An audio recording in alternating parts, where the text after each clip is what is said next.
Okay, this in the previous class this problem was given to the students to try to solve this problem. Those who are not able to solve this problem, I am doing for them. So only the simple concept will be applied here, nothing difficult in it.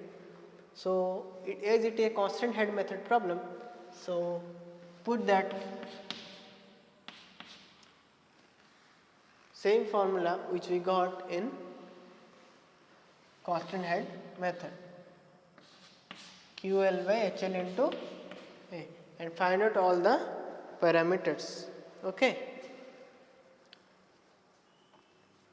So try to find out. So discharge first find out.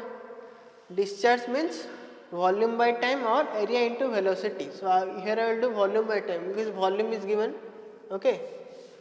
That is volume actually, because if it is Q then it will be milliliter per time it will be there. Okay, per second or per minute. So only ml is there, so you can tell volume. Sometimes in some book it is written discharge. Okay, so don't get confused. Always conclude with unit. Unit क्या दिया है तो उसके हिसाब से तुम notation दे सकते हो. ठीक है, तो Q क्या रहेगा 430 बाई टाइम. टाइम कितना है 10 मिनट्स, तो 600 सेकेंड. ठीक है, तो पुट करो वैल्यू. तो एक एक वैल्यू हम लिखेंगे इधर. ठीक है, तो Q का वैल्यू आ गया तुम्हारा 430 बाई 600. ठीक है, बिकॉज T 10 मिनट्स तो ये 600 सेकेंड से. ठीक है, 600. तो ये कितना आ रहा है, ये आ रहा है तुम्हारा, ये कितना है लिखा नहीं, थोड़ा ऐसे ही छोड़ दो इसको. तो L तो दिया है तुमको, हेड लॉस भी दिया है, एरिया भी दिया है, जस्ट पुट कर दो. और तो कुछ करना नहीं है इसमें. 430 बाई 600 इंटू L कितना है 6 सेंटीमीटर बाई हेड लॉस है 40 सेंटीमीटर, एरिया है 50 सेंटीमीटर स्क्वायर. सब ml और सेंटीमीटर में है. चाहो तो ऐसा यूनिट में कन्वर्ट कर सकते हो, पर मुझे पता है ये सेंटीमीटर में कैंसिल हो रहा है, but better to convert into SI unit for clearance. Okay, so this is coming around 2.15 into 10 - 3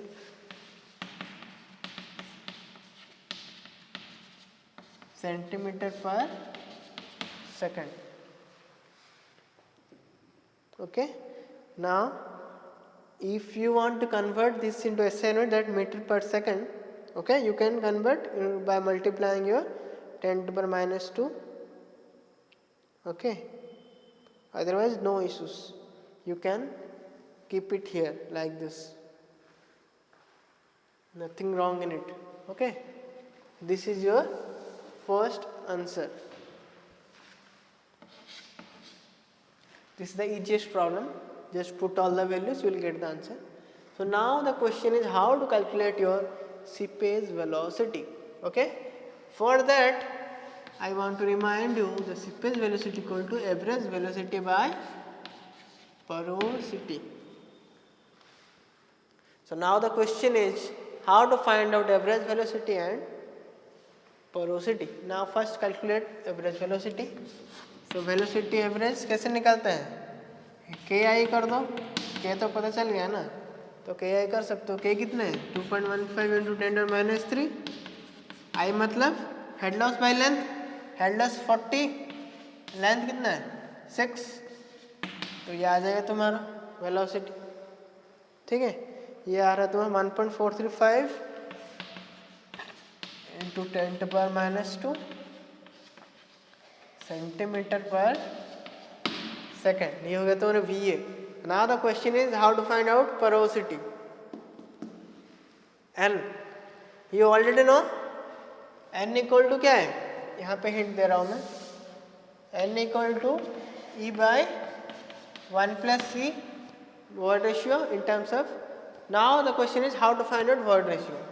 void ratio निकालने के लिए बहुत सारा तरीका है. तुमको बोला था पहले चैप्टर जो पढ़ाया था, तुम यहाँ पे ड्राई मास दिया है, तो तो you can relate with gamma d, dry unit wait.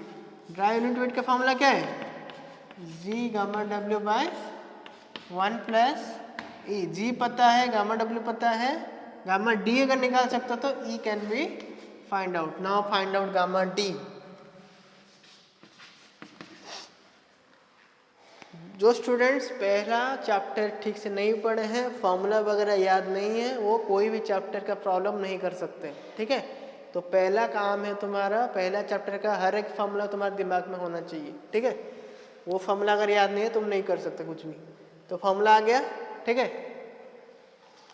तो उसके बाद गामा डी निकाल देंगे तो ई आ जाएगा, ई आएगा तो एन आ गया, ठीक है। ये अच्छा प्रॉब्लम है। तो गामा डी कैसे निकालेंगे? बेसिक फॉर्मूला क्या है? गामा डी मतलब यूनिट वेट। यूनिट वेट का फॉर्मूला वेट बाय वॉल्यूम, ठीक है। तो यहाँ पे हम वेट दिया है, तो वेट बाय अगर वॉल्यूम कर देंगे तो ये आ जाएगा। तो कर दो। तो वेट दिया है तुम्हारा 498 ग्राम। इसको मास में ले सकते हो या वेट में भी ले सकते हो, कोई दिक्कत नहीं है, ठीक है। 9.81 मल्टीप्लाई करोगे तो भी चलेगा, नहीं करोगे तो यहाँ पे रो डब्ल्यू ले लोगे, ठीक है। जो तुम्हारा मर्जी वो कर सकते हो। मैं मल्टीप्लाई नहीं कर रहा हूँ, क्यों बाद में दिक्कत करूँगा। करना चाहो तो कर सकते हो। वॉल्यूम है, वॉल्यूम ऑफ सॉइल सैंपल कितना आएगा? एरिया इंटू लेंथ, तो ये हो गया 50 इंटू 6, तो ये आता है तुम्हारा वैल्यू 1.66 ग्राम पर सेंटीमीटर क्यूब। अलग अलग यूनिट में अलग अलग आंसर आएगा, ठीक है। तुम कौन सा यूनिट में लिख रहे हो वो लिख दोगे तो तुम्हारा कोई गलत नहीं होगा प्रॉब्लम, ठीक है। कुछ भी वैल्यू लिखोगे तो कुछ भी यूनिट आएगा ना, तो गलत होगा। तो गामा डी आएगा, बस पुट कर दो, इधर आ जाएगा, पुट करो। 1.66 इक्वल टू 2.65 जी दिया है। गामा डब्ल्यू रो डब्ल्यू पुट करोगे, रो डब्ल्यू का वैल्यू तो 1000 है। ये इन टर्म ऑफ गामा पर सेंटीमीटर करोगे तो 1 है उसका वैल्यू। मैं इसको रो डी कर लेता हूँ कन्फ्यूजन दूर करने के लिए तुम्हारा, ये तो फिर कन्फ्यूज हो जाएगा। रो डी तो ये हो जाएगा मास बाय वॉल्यूम। मैं डिफरेंस बताया था पहला क्लास में, डेंसिटी लोगे तो मास लोगे, यूनिट वेट लोगे तो वेट लोगे, वेट बाय वॉल्यूम। यहाँ पे डेंसिटी ले रहा हूँ तो मास बाय वॉल्यूम लिख रहा हूँ, ठीक है। तो ये हो गया जी रो डब्ल्यू।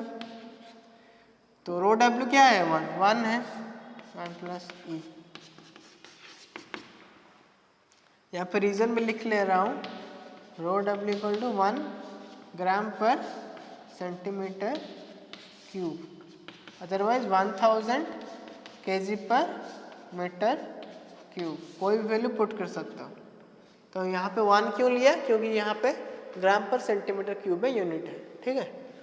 यूनिट तुम्हारा क्लियर होना चाहिए। तो ये आ गया तुम्हारा 0.595। सॉल्व कर दोगे इसको तो आ जाएगा ई आ गया तो एन आ जाएगा। तो एन कितना होगा? 0.595 बाई 1 प्लस 0.595, तो एन आ गया कितना? 0.373। No unit, so I am just leaving blank. Then put this formula, that is Vs equal to V average velocity by porosity। V average कितना है यहाँ पे? 1.435 इंटू 10⁻²। पोरोसिटी कितना है? 0.373। तो कितना आएगा ये? सीपीएस 3.85 आ रहा है।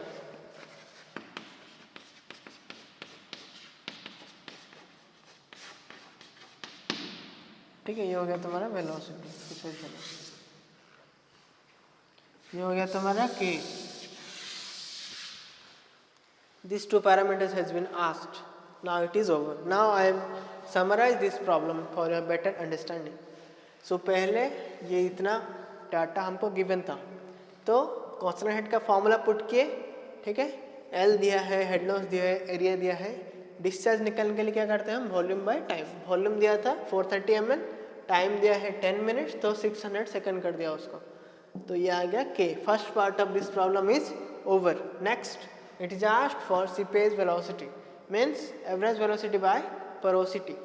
तो first find out average velocity. Average velocity Darcy law से आ जाएगा के आई v इक्वल टू के आई. के वैल्यू निकाले हैं, आई वैल्यू मतलब head loss by length because I equal to H L by L. तो हेड लॉस दिया है 40, लेंथ दिया है 6 सेंटीमीटर. सो ये आ गया V A. Now the question is porosity. Porosity means E by 1 plus E. Then you can find out the E value from this relation rho d equal to g gamma w, g rho w by 1 plus c. rho d मतलब mass by volume आ गया. g value दिया है, rho w इसको पता है तुमको, E आ गया, फिर n आ गया, फिर यहाँ पे पुट कर सकते हो. ये बस तुमको खेलना है. बहुत सारा फॉर्मूला दिया गया है, तुमको सोचना है कौन से फॉर्मूला से कौन से पैरामीटर आएगा. ऐसे हिसाब से तुमको खेलना पड़ेगा. अगर फॉर्मूला ही पता नहीं हो खेलोगे, ठीक है, तो फॉर्मूला याद रखो पहले. ठीक है, तो ये हो गया कांस्टेंट हेड का प्रॉब्लम, नोट कर लो. उसके बाद देखेंगे हम falling head problem.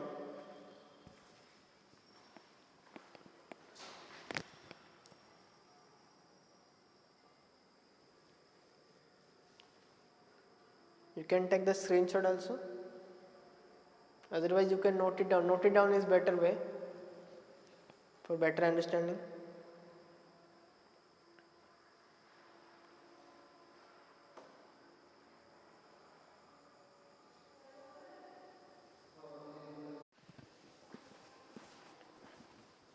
Okay, next problem is our falling head method problem.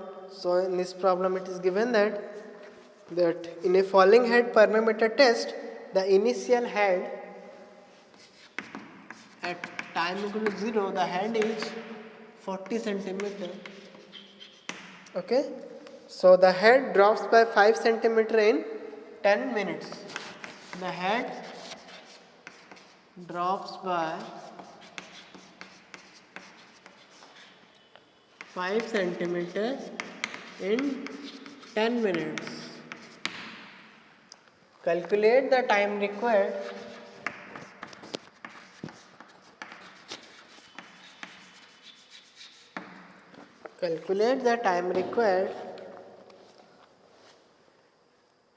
the final head to be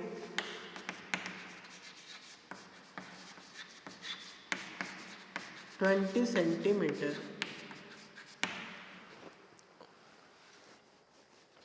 Okay, sample height is given 6 centimeter.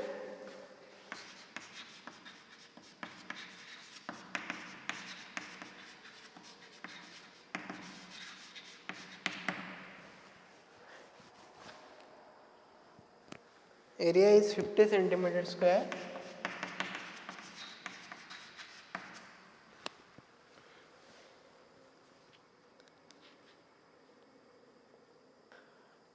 Area of standpipe, small a, that is area of standpipe, that is given 0.5 centimeter square.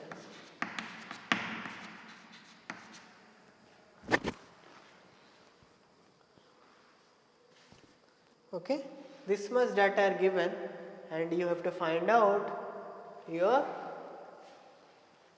permeability and the time required for final head to be 20 centimeter. Okay, permeability and the time required for final head to be 20 centimeter. Two things you have to find out. This is a quite difficult problem. Okay, so better you should focus this problem carefully and try to solve this problem by your own, because this problem related to your understanding concept and the formula whatever I told in falling head test method. So try to solve, otherwise I am there to solve in the next class. Don't worry about this. So before that I suggest the student to solve this problem. First note it down the problem, otherwise we can solve in the next class, no issue.